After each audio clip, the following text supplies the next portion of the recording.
There really is no useful information. What a flop. Zenjirou had faced his computer the whole time and now leaked a dejected sigh after stretching his body and craning his neck once. Ah, damn. Why did I only consider the time after birth back then? Zenjirou came to this world with the original duty to make a child. And he had believed that he had prepared adequately for that. Raising the child aside, I unconsciously considered the birth not my business. Zenjirou hung his head dejected in front of the computer as he said that self-reprimanding. Fortunately, the hygiene and medical skills in the Karpa kingdom weren't that backward. Needless to say, Aura had the best physicians in the country around her. This is certainly not a pleasant feeling. Around the same time, Aura had interrupted her duties as a nausea had suddenly gotten the better of her and she breathed words that were close a whimper on a rare occasion. And here I thought I learned to suppress the urge to vomit on the battlefield. She showed a symptom from the early stage of her pregnancy, namely morning sickness. Well, I guess it means that the fleeting impulse to throw up from a mental stimulation cannot be grouped together with the ongoing sick feeling from morning sickness. Secretary Fabio, standing next to her, and replied with that. Aura rinsed her mouth and comfortably leaned back into her chair in a somewhat calmer state. So, what is the next matter? The queen refocused on her duties, whereat her secretary resumed the conversation without giving her any considerate words like, "Are you sure you do not want to rest a bit longer?" Very well. The letter from the envoy from the twin kingdom of Sharo and Jilbel. Oh, that one. Aura tightly shut her eyes and shook her head a few times to get a clear head when her secretary answered. I presume it is about the request to turn the rings I handed to Princess Isabel into magic tools. I shall read it. With these words, Aura held out her hand, into which her secretary smoothly put the letter he pulled out of his pocket. This crest belongs to the Sharo royal family. The crest on the envelope wasn't from Princess Isabel's Jilbel royal family, but from the Sharo royal family. Aura showed a slightly bewildered expression upon noticing that and tilted her head puzzled. Aura took a plain bronze dagger out of the drawer of her desk and opened the seal on the letter with it. She calmly read through it, as the content at the beginning was just like she had expected, but suddenly widened her eyes when she reached a certain point of the letter. Aura had been on the point of jumping up from her chair. Your Highness. Her secretary, surprised on a rare occasion, swiftly acted to support her. It is okay.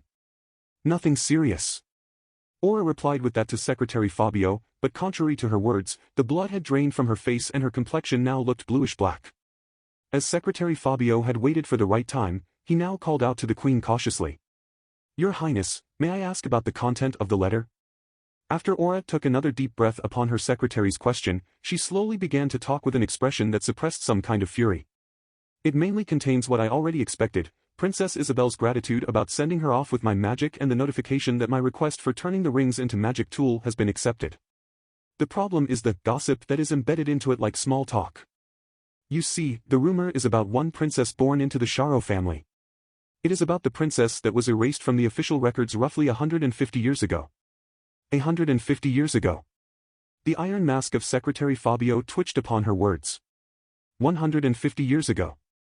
The erased existence of royalty. On top of that, a woman. Apparently the princess, a direct descendant of the Sharo family, fell in love with a man she would never be allowed to marry in reality. Some say the man of her affection was a mere commoner, others say he was from the royalty of hostile country at that time. And as love sprouted between two people, who were never allowed to marry, they turned towards elopement before long. In the end, it says, they traveled to a new land, where no one would ever find them.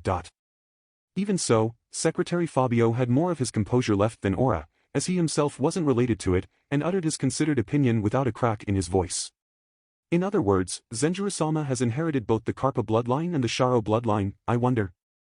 Aura shook her pale head wearily to the words of her secretary. Maybe. Maybe not. No one knows the truth. But it seems that the sender of this letter considers it to be true. In this world, being royalty equaled having a unique magic in its bloodline. Due to that, cases, where royalty of one country married into royalty of a different country just like in medieval Europe on Earth, practically never happened. The royalty with their bloodline magic belonged to its country and amounted to its military strength if necessary. Now considering that it would fall into the hands of foreign royalty, it was understandable to lose your cool. But does that letter really state the truth? What is the chance that they took advantage of a myth from us and sent the letter with the aim to stir up our country?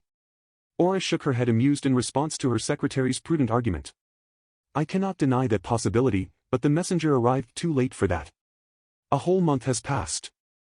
Most likely, the messenger carefully delivered the letter with his own hands without relying on small flying dragons. I see. Then why do we not persist in denying all knowledge of that matter? Upon the secretary's bold suggestion, Aura awkwardly averted her gaze and answered. Impossible. My husband already ended up confessing it in front of Princess Isabel during her sick bed visit that he is the descendant of the Karpa royalty, who eloped into a different world 150 years ago. On a rare occasion, her secretary was at a loss for words to her confession. That was careless. It is all very well for you to talk. Back then, no one could have foreseen how precious that information is. I am aware of that, but it does not change the fact that it was careless. Secretary coldly dismissed it with a sound argument. In that case, the rumor has a high credibility, much to our regret. Your Highness, Zenjirou-sama has inherited the Karpa blood without a doubt, correct? The secretary confirmed it now after all this time, whereupon Aura nodded while leaning against the backrest of her chair. Yes, that is for sure, because I added such a condition to the summoning spell. In addition, my husband has not all that much magic power as a royalty. He would not be able to use the space-time magic and bestowal magic at the same time, not even by accident. Then the Sharo family must fear the latent power in Zenjirou-sama's blood, namely the existence of this child. Aura felt the gaze of her secretary on her stomach and unconsciously stroked it with the palm of right hand, answering him. Yes. But I doubt that my child will pose any danger to begin with. Even when we assume that my husband has inherited both the Karpa and the Sharo blood, once it mixed with my strong Karpa blood, the Sharo blood was surely suppressed anyway. Secretary Fabio expressed his consent to her words. Yes, I am of the same mind. However, it is a different matter altogether when Zenjirou-sama has a child with a concubine. The odds are that this child will manifest the blood of bestowal magic instead of the blood of space-time magic. Certainly. I presume that is what the Sharo family fears. All the more in their case, since their bloodline magic was closely connected to their country's defense and finances. If they were to lose their monopoly on magic tools, the Twin Kingdom's earnings would plummet greatly, to put it charitably. With one wrong step, the Twin Kingdom might resolve itself for a next great war. At night of the same day. Forgive me. After dinner and bath, Aura sat across Zenjirou in the room of the inner palace and explained in detail what the letter from this noon said, what information they gathered from it and how they would cope with it. 150 years ago, the prince of the Karpa kingdom eloped with a woman into a different world and the chance was high that this woman was a princess from the Sharo royal family. This is a matter of such importance that can shake the very foundation of the Twin Kingdom. Zenjirou put the information he had heard just now in order in his head. I am sorry, I guess this is my fault. Shaking her head, Aura reassured Zenjirou that it is not his fault as he disclosed the information about his lineage during his illness. Due to that, Zenjirou couldn't officially take any concubines for the time being, as not to provoke the Sharo family unnecessarily. Then he asked what weighted on his mind the most, what he wanted to know before anything else. But honestly, my existence can possibly become disadvantageous to the country then? The wife showed a reassuring smile on the frank question of her husband, and shook her head decisively. No. Your lineage may be a bit of a problem, but considering the situation in our country, it would be far more problematic if you leave. So there is no need to worry. At present, Zenjirou was undoubtedly a hindrance to the Sharo royal family. The only one who would profit from his disappearance was none other than the Sharo family. Therefore it was necessary to negotiate behind closed doors and convince the Sharo family that Zenjirou wasn't such a hindrance that warranted to wage war to get rid of him. After saying all that, Aura frowned a bit and continued. Anyhow, the fact that you have inherited the Sharo blood is a classified information, just like I told you earlier. In other words, you must not mention anything about it when you turn down a concubine. Do you understand? Zenjirou faced the ceiling and mulled over Aura's question, then answered unconfident. Basically, I need a nominal excuse, different from the truth, to reject a concubine? Aura nodded curt once as his answer had apparently been correct. Indeed. But just like I told you before, it is rather unnatural for you to turn down a concubine in a political sense right now. So please forgive me for this, but can we say that the reason for turning down a concubine is your own selfishness?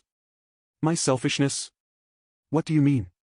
Zenjirou tilted his head puzzled, whereat Aura averted her eyes a bit as her shyness won over her reasoning, and answered vaguely. You just have to proclaim the opinion you voiced when I told you about the concubine before, as it is. So, well, like you do not want anyone to disturb our time alone. Or like you have your head full with the baby and cannot think about anything else. Got it, yep.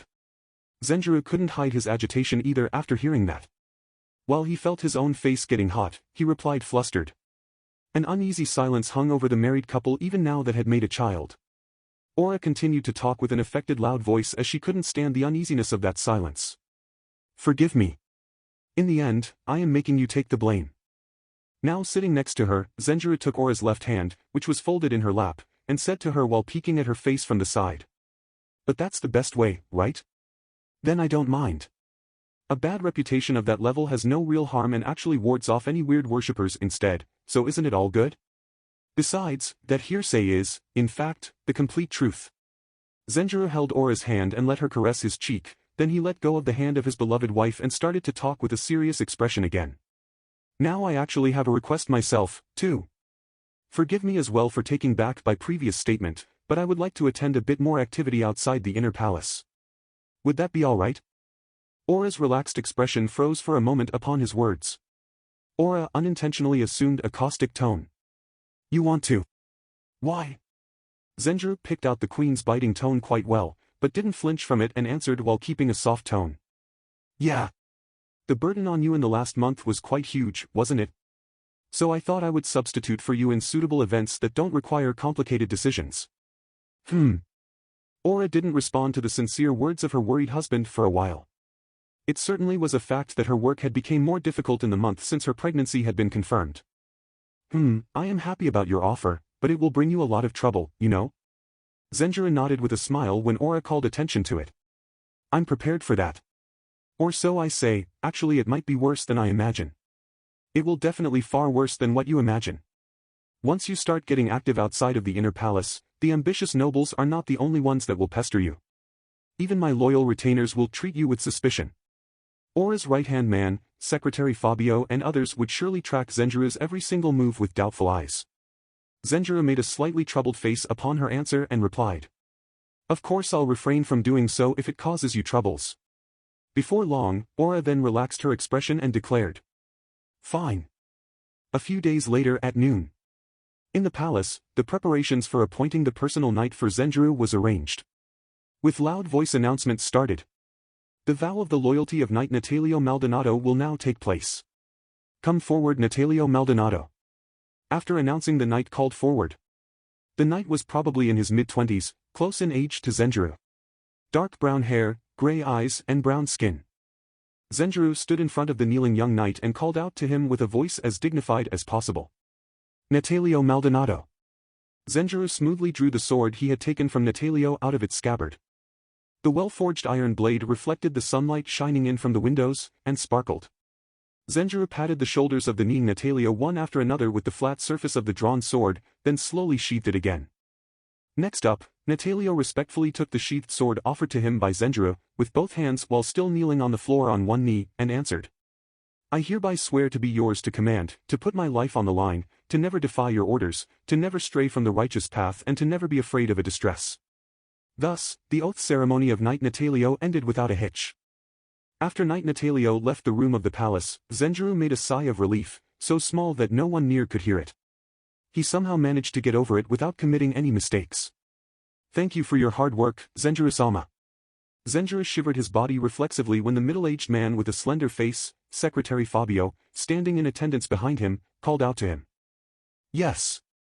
From now on, Knight Natalio will be a direct henchman to you, Zenjiro-sama, while at the same time he serves for the Dragonback Archery Knights. The salary for a royal henchman accounts for 20 large silver coins per year, so it surely will be a great asset for the Maldonado family. Her Highness Aura will actually be paying him, but nominally you are doing the payments, so please keep it in mind. Oh, he gets an extra salary? Zenjiro raised a slightly surprised voice, whereupon Secretary Fabio affirmed it without so much as twitching a muscle on his face. Yes. A knight's loyalty is bought with money after all. Zenjiro tilted his a bit puzzled and inquired further. Is that so? Of course it does not come from money alone. The words of the master strengthen the loyalty and the actions of the master maintain it. However, the foundation is kept up through money to the bitter end. Loyalty will not be established without the base of money. The frank words of Secretary Fabio were extremely pragmatic, but easily understandable for Zenjiro because of that. I see. With his inexpressive mask, Secretary Fabio watched Zenjiro as he nodded convinced, and called out to him with a verbal expression of suddenly recalling something. "Oh, that reminds me, do you have any plans to take a peerage or domain, Zenjirou-sama?" Zenjirou shivered inside again upon the sudden topic chance while he replied without letting it show on his face or in his tone. "Peerage or domain? What do you mean? When you increase your activities outside from now on, you would certainly need your own title and a capital you can spend freely.